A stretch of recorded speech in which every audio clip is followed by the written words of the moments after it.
So,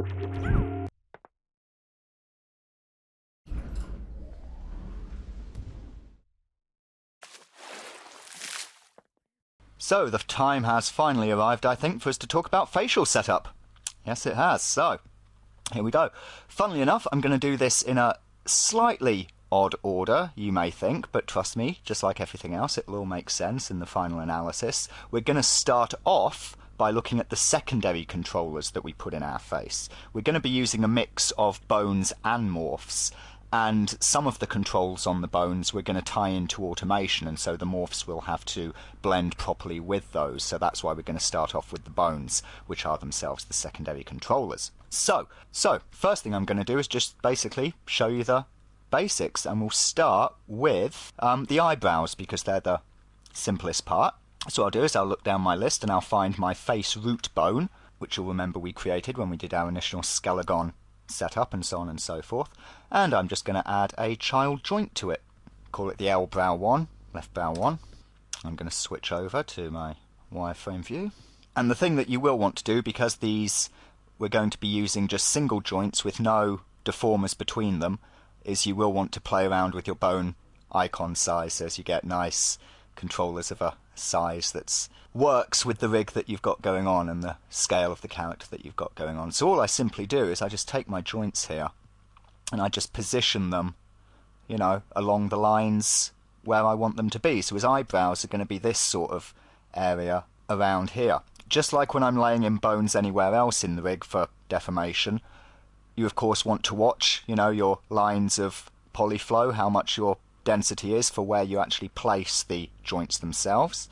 I'm just going to clone it, put one there, and again, put one there, and again, put one there. I tend to find that 4 joints, 4 control points for a eyebrow is pretty good. You don't really need any more than that. Of course here, you see I've got 1, 2, 3, 4 edges that they will correspond to, so obviously, you know, I've done it that way for a reason when it came to my poly modelling.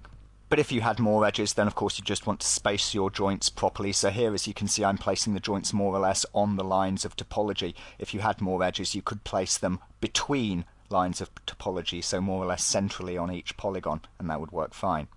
So we want them to be in the correct position, of course, so we carefully move them about in 3D space, you know, rather than just the frontal view. So I can leave that one where that is, and so on and so forth. So I just position them like this, as you know, they are intersecting directly with the area where I'm wanting them to have their influence. And there we go. And once I'm done, I will of course rest them, and because these are single joints, turn off their multiply strength by rest length.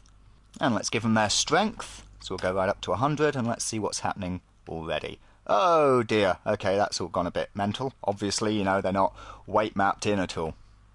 If we jump into Modeler, then we can see, if I bring up my weight shade, that I have prepared a little set of weights for each area of the face, and this is what you want to do for putting joints in a face, is make the appropriate weighted areas. So I've got an area for the brows there, I've also got weight for the lower lip and the upper lip, and I've also got weights for the eyelids.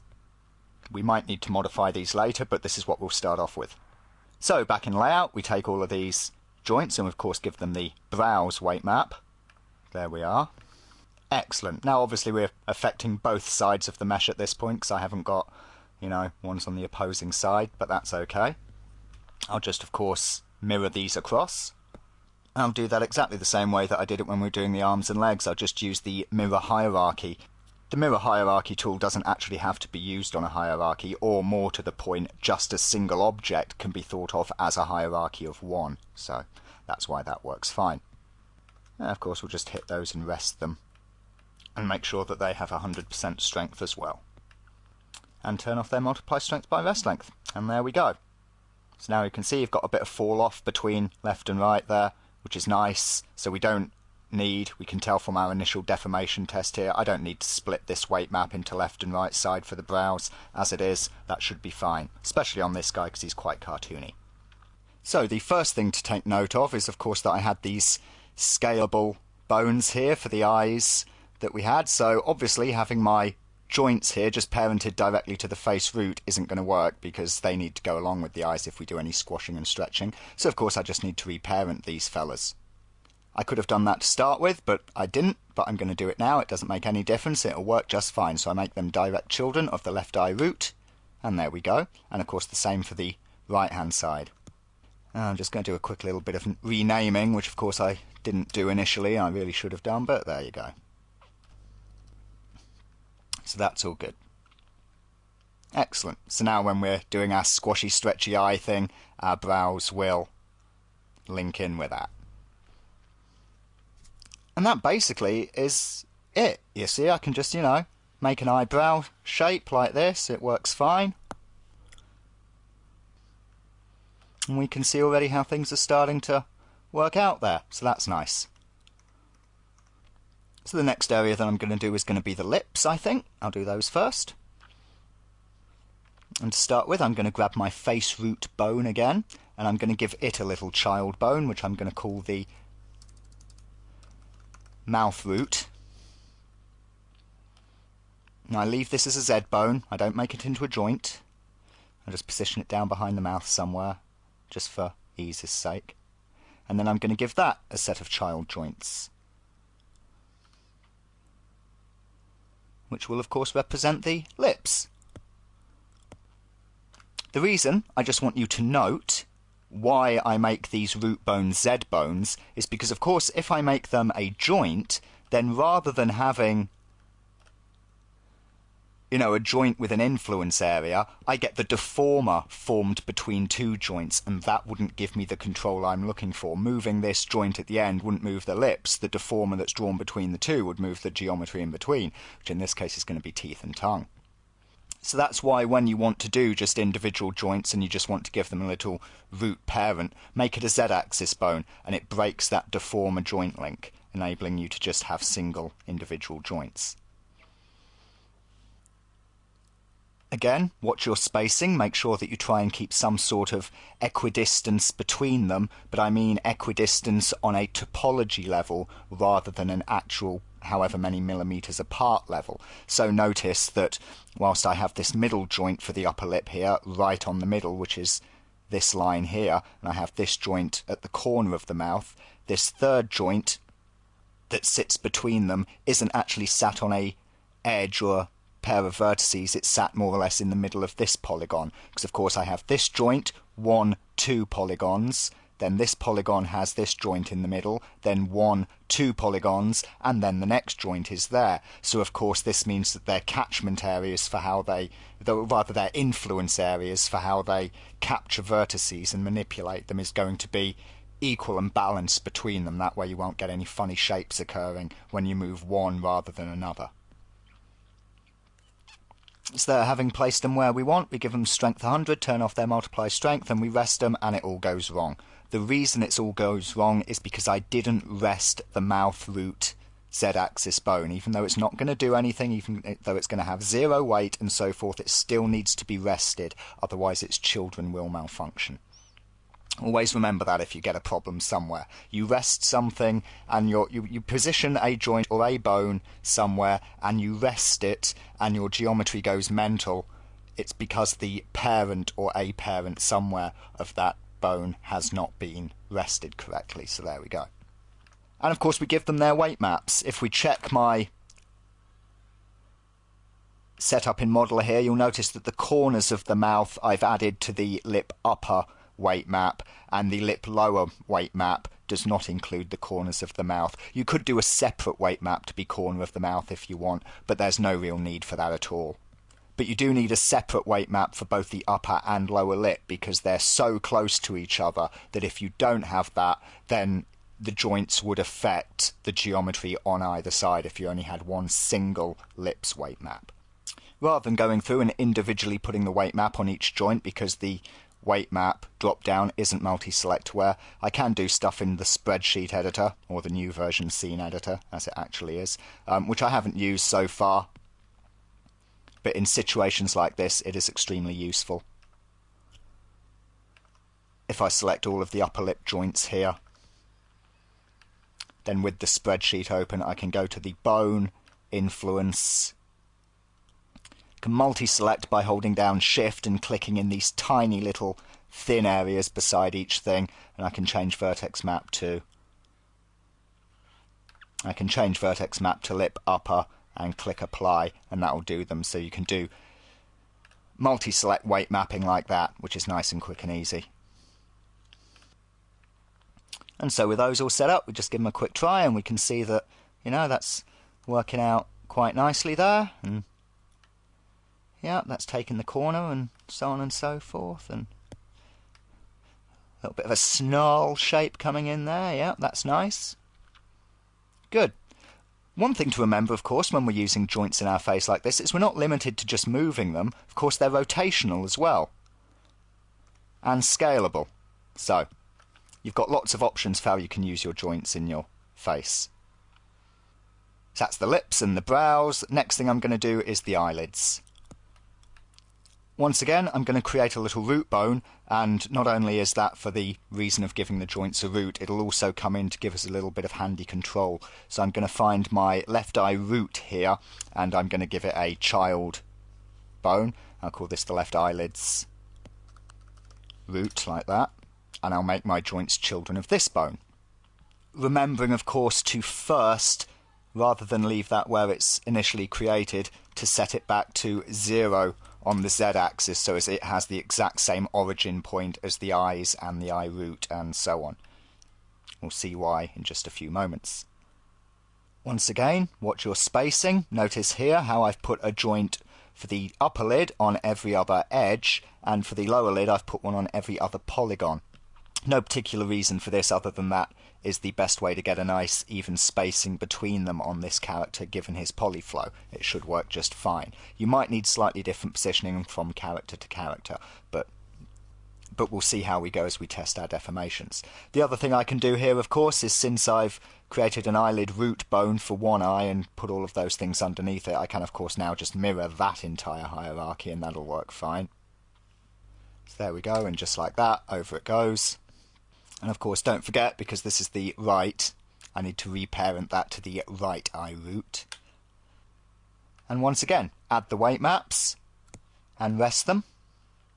Once again, I'll just use the new version scene editor, or spreadsheet as I call it, to apply those weight maps rather than doing it once for each individual joint. And I should find that, and there we go. We've got our eyelids with adjustments by joint. That's great. And that's it for little Romeo. Those should be all the joints he needs in his face. If we do need any more, we'll see as we go through, but that'll do us for starters. So, first thing I'm going to do is set up the soft eyes effect. And that's really simple. All you do is you take your eyelid root bone and you just add follower, and you put it to the eye bone, you know, the appropriate eye bone. You'll notice that I've set the heading to be times 0.1 and the pitch to be times 0.2. I could have used same as item, but of course then both the heading and pitch would have to follow along by the same amount, and I only want the soft eyes to have a teeny tiny little effect on the side to side motion of his eye, which is the heading, and I want to have a bit more effect on the up and down, which is the pitch. So I'm just going to copy that motion modifier and paste it over to the right eyelid root there. And of course alter the item that it's looking at, alter its look up to be the right eye rather than the left eye. And there we go. So now when my eyes move, see, I get this little soft eyes effect with the eyelids. Simple as that. I can tell already that I've got a little too much fall off there. You can see that the motion of the eyelids is falling off a little bit too far into the cheeks. You see on the outer edge of his cheek here, that's a little strong for my liking, so I'll just go back and attenuate my weight maps ever so slightly to allow for that. But otherwise, there we go. There's our soft eyes effect. There we go, tiny little tweak to our weight map to rein things in a bit, and there, performing very nicely. So that's one of the reasons that I do the joints first, because of course when I'm using morph maps and so on for doing the blinks and so forth, you want those blinks to work with the joints, and of course the joints are giving us this deformation already. So that's one of the reasons that I set the joints up first. Now here's the fascinating thing. is that an awful lot of the time you will find that this rig, as we have it now, is good enough. Really. Now, when I say that, I am actually referring mainly to cartoon-style characters, of course. It does go for other characters, but it's mostly with the cartoon-style type. And this is really good, especially if you've got a quick turnaround job or something on where you need to have, you know, facial animation, dialogue or whatnot, but you don't have the time or the wish to go modelling loads of morphs and setting up your face. You can get away with just a couple of basic morphs. For instance, a jaw open morph and a blink morph. Beyond that, you can use the joints to pose everything else in the face. Now, here's one interesting little trick, and it's going back to use morphed positions, which I mentioned before when we were talking about deform rigging. I didn't go into it too much, just to say that it's the way that the morphs and the bones apply on top of one another. This will give us a much clearer understanding of exactly what it does. For instance, if I grab this bottom lip joint here, right, we can see that that operates that bottom section of the lip that it's, you know, influencing. That's great. Now if I open the jaw via the morph, we'll notice that it's still working exactly the same. Okay, that's good. But if I turn on used morph positions, we see that its influence is now very, very different.